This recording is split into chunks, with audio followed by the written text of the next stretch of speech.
He survived the front lines of a foreign war, only to be defeated by a man behind a wooden host stand.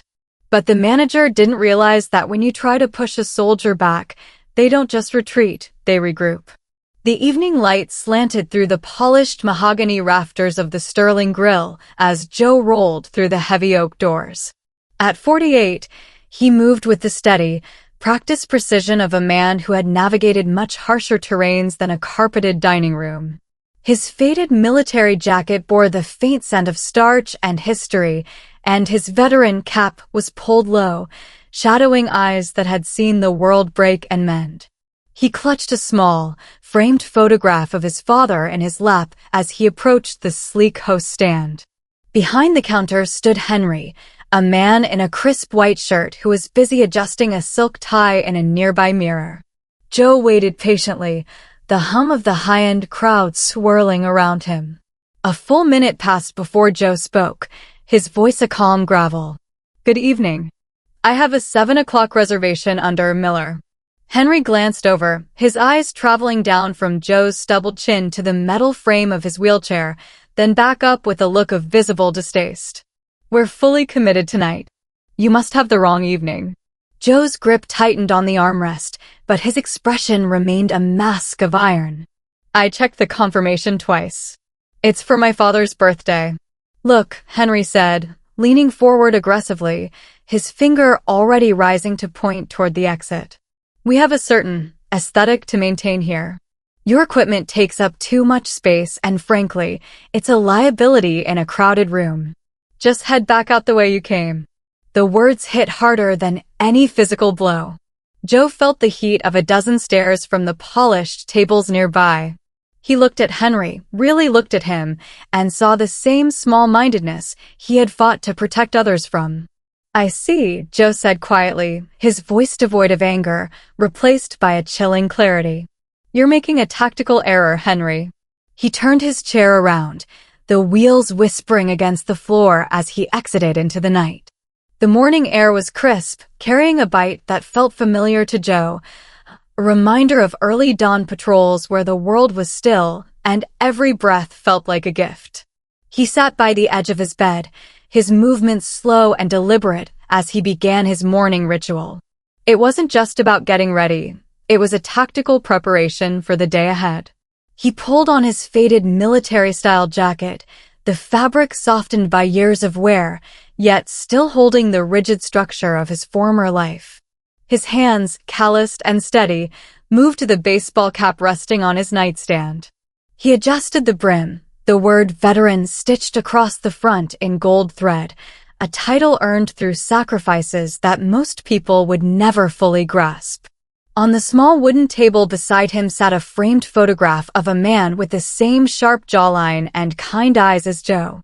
Today was his father's birthday, the man who had been Joe's North Star, the reason he had first stepped into a recruiter's office decades ago.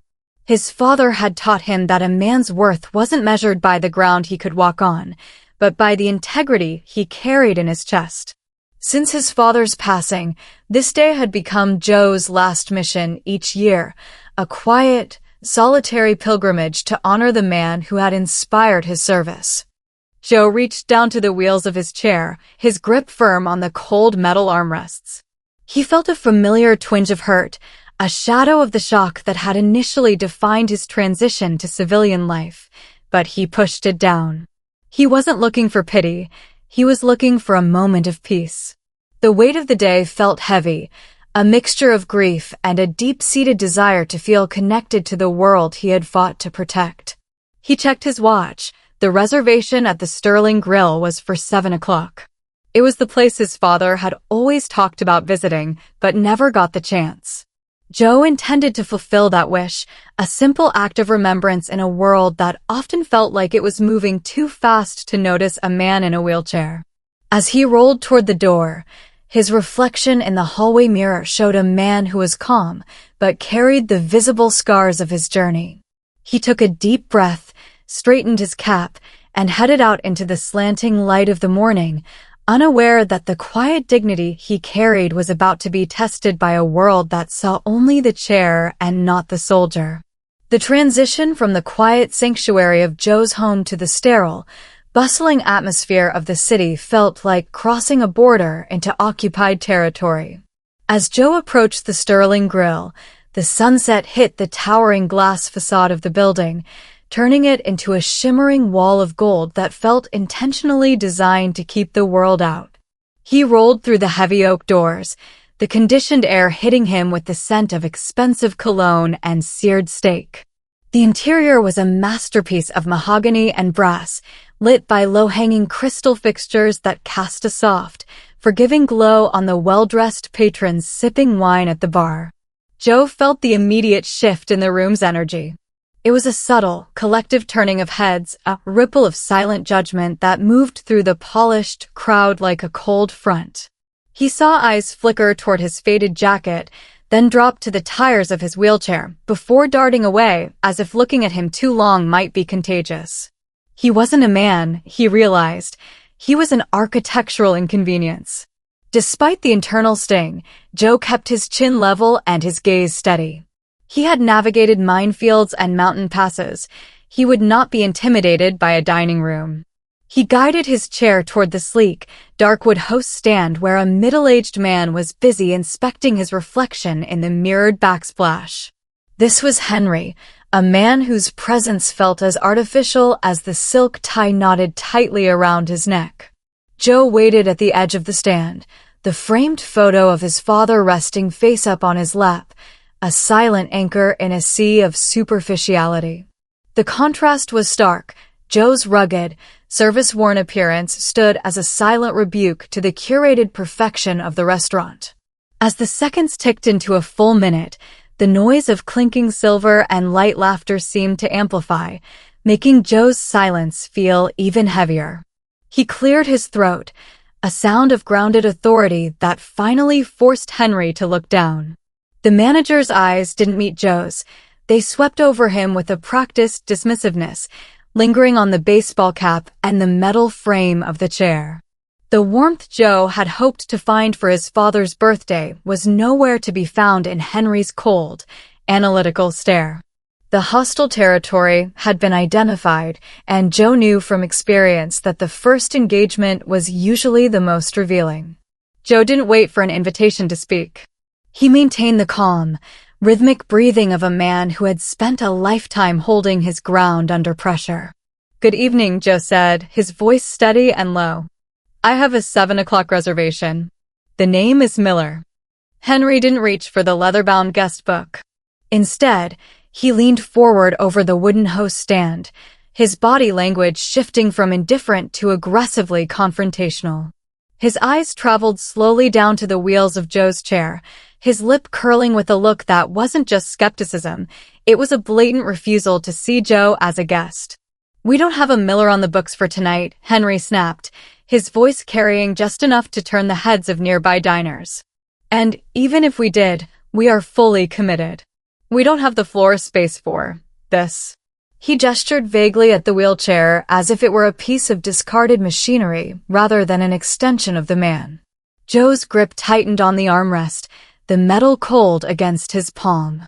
"I called 3 days ago," he replied, his tone remaining gentle but firm, modeled after the quiet confidence of those who know the truth is on their side. "It's my father's birthday. We used to talk about coming here. I have the confirmation right here on my phone." Henry didn't even look at the screen. He stepped around the host stand, invading Joe's personal space, one arm extending with a pointed finger aimed directly at the heavy oak doors. "I don't care what your phone says. I've been running this floor for a long time, and I know a liability when I see one. You're blocking the flow of my servers, and frankly, you're making the other guests uncomfortable. This is a high-end establishment, not a VA clinic." The insult hung in the air like smoke. The shock on Joe's face was momentary, quickly replaced by a deep, resonant hurt that he masked with iron-willed composure. He looked at Henry's angry, flushed face and then at the finger pointing him toward the street. Around them, the polished crowd went silent, the clinking of silverware replaced by a suffocating tension. Joe felt the heat rise in his cheeks, but he remembered the principle of dignity his father had lived by.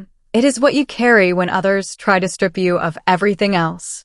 I see, Joe said softly, the words carrying the weight of a final judgment. He didn't argue, and he didn't raise his voice. He simply adjusted his veteran cap, tucked the photo of his father securely into his jacket, and began to turn his chair. Henry smirked, thinking he had won a petty victory, completely unaware that he had just initiated a sequence he couldn't stop. Joe rolled toward the door, his heels clicking in his mind like a countdown. He wasn't retreating, he was merely moving to a better vantage point. The heavy oak doors swung shut behind Joe, the muffled sounds of the restaurant's forced luxury replaced by the low, distant hum of city traffic. He paused on the sidewalk, the cool air hitting his face like a dash of cold water. Inside, a heavy silence had fallen over the dining room. Several patrons looked down at their plates, the sudden metallic clink of a fork against porcelain sounding like a gunshot in the quiet. They had watched a man who wore the history of the nation on his shoulders be treated like an unwelcome ghost, and, while their eyes held flashes of shame, their lips remained sealed. Amidst the sea of averted gazes, a young busboy named Leo stood frozen near the host's stand. His knuckles were white as he gripped a plastic bus tub, his eyes darting from the door Joe had just exited to the smug, self-satisfied face of his manager. Leo took a tentative step forward, his voice a nervous crack in the tension. "Sir, I could have moved the corner table in section 4. There's plenty of clearance for him there." Henry didn't even turn around. He was busy smoothing the front of his silk tie, his chest puffed out with the adrenaline of his petty conquest. "Mind your own business and get back to the kitchen, Leo," Henry barked, his voice dripping with condescension. "I don't pay you to be an architect. I pay you to clear plates." That man was a distraction we don't need. Leo's jaw tightened, a spark of rebellion flickering in his eyes, but he lowered his head and retreated into the shadows of the kitchen. He was young, and the weight of his paycheck was the only thing keeping his feet planted on that floor. Outside, Joe reached into the inner pocket of his military jacket. His hand brushed against the cool glass of his father's photograph before finding his phone. He didn't look back at the glass facade of the Sterling grill. Instead, he looked at the reflection of the veteran embroidery on his cap in a nearby shop window. He wasn't the broken soldier Henry saw. He was a man who understood that every territory had a chain of command. He dialed a number that wasn't in any public directory. When the voice on the other end answered with a crisp, professional tone, Joe didn't sound like a victim. He sounded like a commander. "James, it's Joe. I'm standing in front of the Sterling block. I've decided to move forward with the acquisition of the holding company. Not next month. Right now." He paused, his eyes narrowing as he watched a wealthy couple laugh inside the restaurant window. "And James? Send the city compliance team and the legal notice for the downtown branch. We're going to conduct an immediate audit of the management. I'll be back inside in 15 minutes. He ended the call and sat in the quiet of the evening, watching the second hand on his watch tick forward. The tactical call was complete. Now, the regrouping had begun. The streetlights hummed above Joe as he sat in the deepening twilight of the parking lot, his breath blooming in soft, white clouds. To the passing world, he was just a man in a wheelchair who had been defeated by the velvet ropes of high society, but Joe was currently operating in a theater of war Henry couldn't possibly comprehend. He pulled up a digital folder on his phone, the screen illuminating his face with a cool, blue glow. This was the Silicon Ledger of his own life, a high-stakes portfolio of distressed assets and real estate holdings that he had built with the same relentless precision he once used to plan logistics for an armored division. For years, Joe had quietly acquired the controlling interest in the commercial real estate group that owned the very ground under the Sterling grill. He hadn't bought the block for the money. He had bought it as a silent guardian, ensuring that the businesses on this land served the community that had sacrificed so much. As a venture capitalist, he specialized in reclaiming failing structures, and tonight, He realized the most broken structure wasn't the building's foundation, it was the man standing at the host stand. Joe leaned back, the metal of his chair creaking slightly, and looked at the photo of his father again. The world saw Joe as a ghost or an inconvenience, a man whose mobility defined his limitations. They didn't see the millions in capital he moved with a single stroke of a key, nor did they see the influence he held in the city's boardrooms. Henry had looked at Joe's faded jacket and assumed he was looking at a man with no options, failing to realize that the broken soldier in front of him was actually the one who signed his paychecks. The 15-minute countdown was a tactical window Joe had used many times before. It was enough time for the legal team to verify the breach of the moral conduct clause in the lease and for the city's compliance officers to pull the restaurant's history. As Joe watched the digital clock on his dashboard, he felt the weight of his father's legacy settling into his shoulders. He wasn't just a veteran looking for a meal anymore. He was a landlord coming to inspect a property that had become infested with arrogance. The tactical call was more than just a business move. It was the first step in a counteroffensive that would prove that true power doesn't wear a silk tie. It carries a signal that can change everything. The stillness of the parking lot felt like the breathless hush before an ambush, a silence Joe had learned to decode long ago in the desert. As the minutes ticked away on his watch, his mind drifted back to a dusty outpost on the edge of a forgotten valley. He remembered the weight of the radio in his hand and the static-filled voice of his commander reminding him that in the field, 15 minutes was the difference between a successful extraction and a catastrophe. It was the golden window, the time it took to regroup, recalibrate, and launch a counteroffensive before the enemy even realized the tide had turned. He had learned that the most dangerous move isn't the loud, frontal assault, but the silent maneuver that cuts the supply lines while the opponent is still celebrating a minor victory. Joe looked down at his hands, steady against the cold rims of his wheelchair. Back then, he had coordinated movements for entire platoons, ensuring that every piece of equipment and every soul was accounted for. He had been a master of the ledger, a man who knew that credibility was built on precision and that power was best used to protect the vulnerable. He remembered a specific night when a local village elder had been insulted by a low-level contractor. Joe hadn't shouted. He hadn't made a scene. He had simply sat in the shadows, gathered the facts, and ensured that by sunrise, the perpetrator was gone and the elder's dignity was restored. That same tactical patience now flowed through his veins. Henry, in his air-conditioned dining room, thought he had seen a man with no options, a liability to be discarded. He didn't understand that a soldier never truly leaves the battlefield. He just changes the terrain. Joe wasn't sitting in the dark out of defeat. He was waiting for the golden window to close. The digital clock on his phone flicked over 14 minutes. In 60 seconds, the legal and compliance teams he had mobilized would be in position. He adjusted his veteran cap, the gold stitching catching a stray beam of light from a street lamp. His father had always said that a man who loses his temper loses the battle, but a man who keeps his head can move mountains. Joe took one final, deep breath, feeling the phantom strength of the man he used to be merging with the authority of the man he was now. The 15 minutes were up. The tactical retreat was over. It was time to return to the grill and show Henry that the ground he stood on was no longer his to guard. The heavy oak doors of the Sterling grill didn't creak, but the air in the foyer seemed to freeze as Joe rolled back into the light. The dinner rush was at its peak, the air thick with the smell of expensive wine and the low, confident hum of the city's elite. But as Joe crossed the threshold, the sound began to die away in a slow, rhythmic ripple. He didn't stop at the host stand this time. He moved with a quiet, undeniable momentum, his presence carrying a weight that forced people to move aside. Henry, who had been laughing with a couple at a prime corner table, froze. His face went through a rapid transformation, from smug confusion to a dark, brewing anger.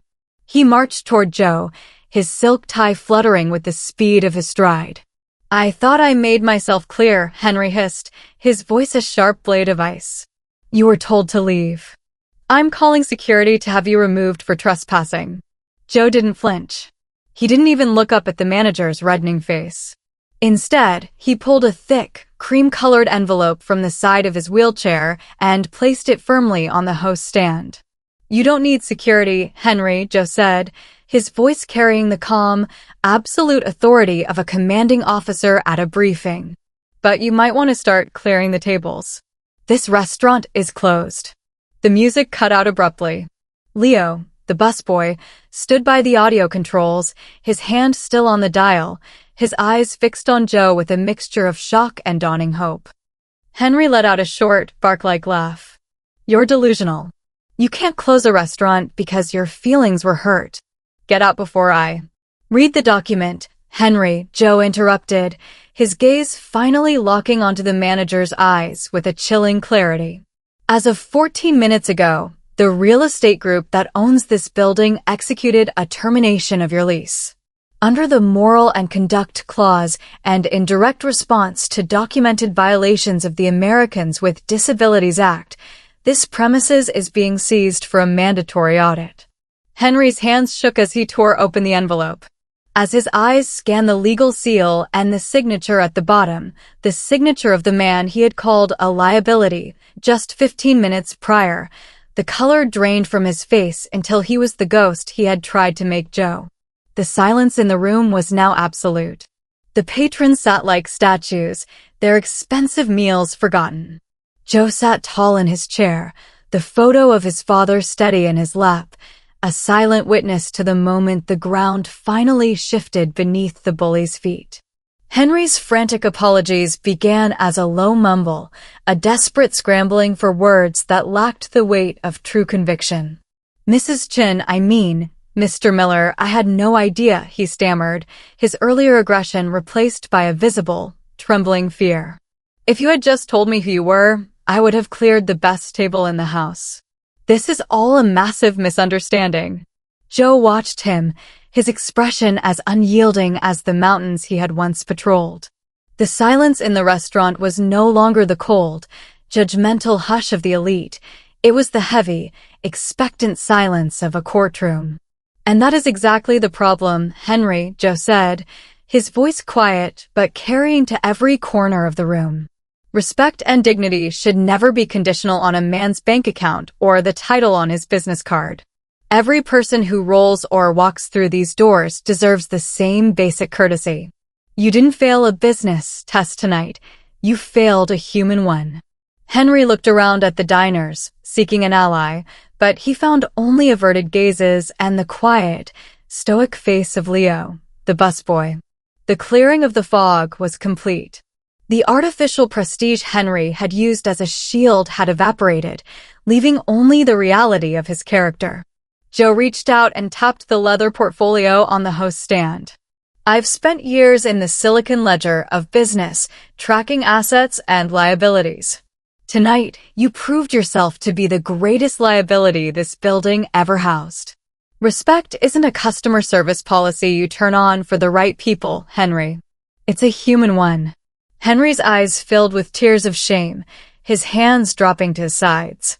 I've become someone I don't recognize, he whispered, his voice cracking. Joe didn't offer a smile, but his tone softened, moving from the authority of a landlord to the wisdom of a man who had seen too much war to enjoy a small one. Then let this be the moment you find yourself again. You have the knowledge of this industry, but you've lost the heart. Go somewhere else, start over, and be better. Show the next person who looks like they don't belong that everyone deserves a chance. As Henry turned to walk toward the back office to gather his things, Joe looked at the rest of the staff. The fear in the room began to lift, replaced by a cautious sense of relief. Joe's gaze settled on Leo. Leo, come here, he called gently. I saw how you looked when your manager gave that order. You kept your integrity when it was hard. That's the kind of leadership this place needs. The transformation of the space had begun, not with a wrecking ball, but with the simple, revolutionary act of acknowledging a man's worth. 3 months later, The morning sun reflected off the glass of the restaurant, but the light no longer felt like a barrier. It felt like an invitation. The heavy oak doors remained, but the brass handles had been polished by the hands of people from every walk of life. Above the entrance, a new sign hung with quiet pride, "The Sentinel's Table." Joe rolled through the foyer, the wheels of his chair moving over a floor that now felt like common ground. The air was filled with the scent of fresh coffee and the genuine, unforced warmth of a kitchen that was finally at peace. Leo moved through the dining room with a new kind of confidence, no longer a shadow in the background, but the manager of a mission. He stopped at a table where an elderly veteran in a frayed service cap was being served a hot breakfast. Leo didn't just place the plate. He paused to listen to a story about a long-ago deployment, his posture one of genuine respect. Joe watched from the entrance, a small, private smile touching his lips. This was the vision he had drafted in the dark of that parking lot, a place where service wasn't a transaction, but a shared heritage. Joe navigated his chair toward the corner table in Section 4, the very spot Henry had once claimed was impossible to reach.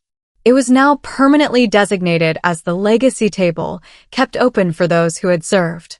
He placed the framed photograph of his father on the crisp white linen, the sunlight catching the kind eyes in the picture. For the first time in years, the last mission didn't feel like a solitary burden. He was surrounded by the living legacy of the values his father had instilled in him, the belief that true power is found in the way we lift others up. A young waitress approached, her smile bright and sincere. She didn't look at Joe's wheelchair or his faded jacket with judgment. She looked at him as the man who had turned a fortress of arrogance into a sanctuary of dignity. "Your coffee, Mr. Miller.